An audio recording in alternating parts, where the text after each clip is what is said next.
The start of the 2020s wasn't the best. As the world was thrust into a pandemic, everyone was forced into their homes for what we thought would be just a few weeks, but turned into something that still hasn't really ended quite yet, as much as people want to say it has. The effects of it are still lingering and show no real signs of slowing down. While the positives of such an event shouldn't be seen as worth it when the negative is millions of lives lost, there was one main positive that's relevant to this video, and it's that because we were all stuck inside, many people looked for new ways to connect with their friends and loved ones, and pretty quickly gaming became that method of connection for a lot of people. People who have never played games before or only dabbled in them were all of a sudden spending hours in parties on Discord or their console of choice, playing games like Warzone, Among Us, or Animal Crossing, visiting their friends and families on their islands. All of these games serve to connect people and make them feel close to the people they love most, and they're released at the perfect time for millions missing human connection. At that point in my life, I was almost a year out of high school and unemployed. I was aimless. I had no idea what I wanted my future to look like, while everyone around me seemed to have things figured out. It was isolating. Self-induced, given I had a year before the pandemic to find a job? Yes, but isolating nonetheless. As cliche as that sounds, I wanted nothing more than to be in a world where that wasn't on my mind. I wanted to be someone else. I wanted to live an entirely different life. And rather than finding that escape through connection, I found it through even more isolation. I found it through Red Dead Online.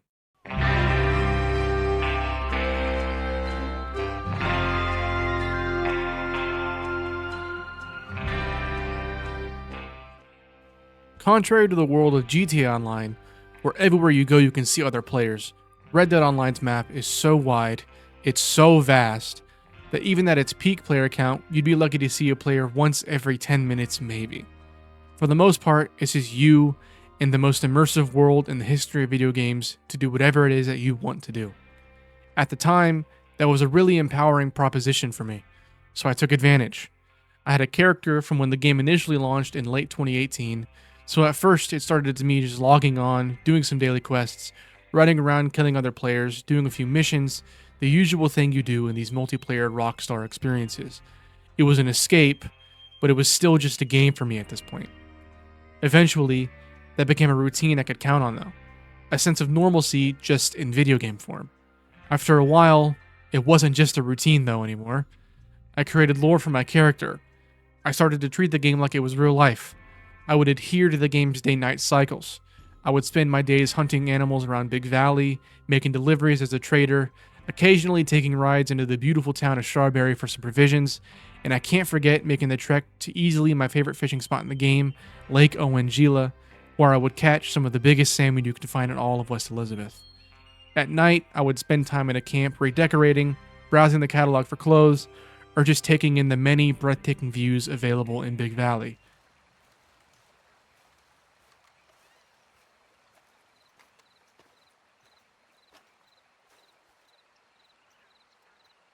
This isn't to say I wouldn't spend time outside of West Elizabeth though. How else is a lone tradesman supposed to make this much money? At some point during my play sessions, it would be time to do the daily challenges for the day, but I would always frame them a certain way. Oh, my daily challenge is to pick 5 wild carrots? No, it's not. A man can never have enough special horse stimulants. It's time to go pick some more carrots so we can craft some before we head out to make a delivery. One of my challenges is to visit a shop in Armadillo? Nope. I have a delivery down there in Thieves Landing. Let's make it a trip because I just love that coffee they sell down there in Armadillo. While I did pride myself on being a tradesman, I had to put the extra money I made into something else.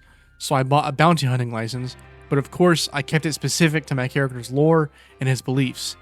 If an outlaw was wanted for a victimless crime, I wouldn't bring them in. If a victim was wanted for a crime against the government, I wouldn't bring them in. I only spent time doing such dangerous work if it was to get a murderer or something like that off the streets.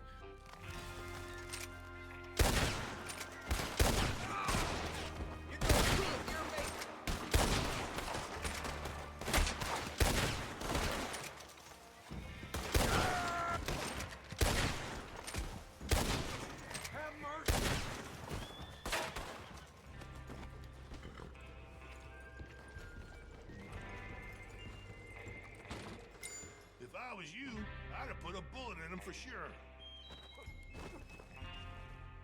There's your piece of silver.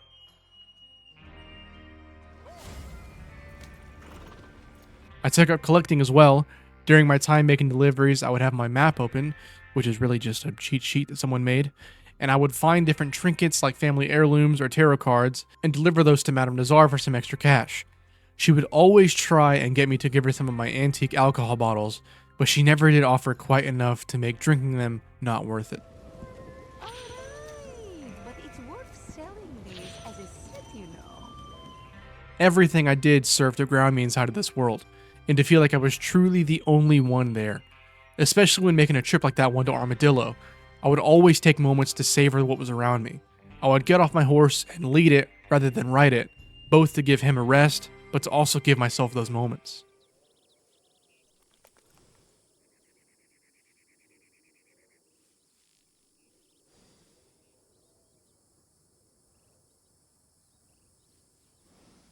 It is to this day the most attached to a video game world I have ever been, and I think it will remain that way for a while.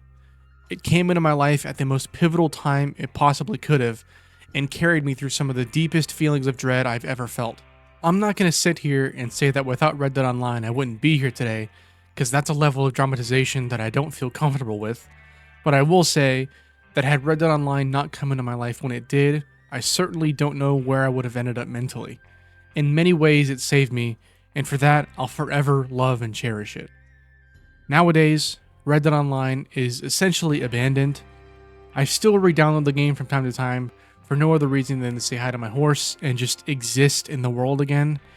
In mid-2020, they added the Naturalist role, and after that, the community was essentially left in the dark about substantial content updates until Rockstar finally announced in July of 2022 that they would not only stop delivering major content updates to the game, but they would also be shifting from weekly updates that consisted of bonuses and rewards to monthly updates, and would be using that manpower to complete GTA 6. While I'm obviously aware of what a juggernaut Grand Theft Auto is, it will never not irk me that Rockstar has left the game with as much untapped potential as Red Dead Online to die. I can come up with a billion different roles that could have been added to the game. If they were to randomly announce that they're adding a rancher role, I truly believe it would revive my addiction for this game. I would shift my character's entire lore and spend days tending to my crops and my cattle for hours on end. You wouldn't be able to get me off the game.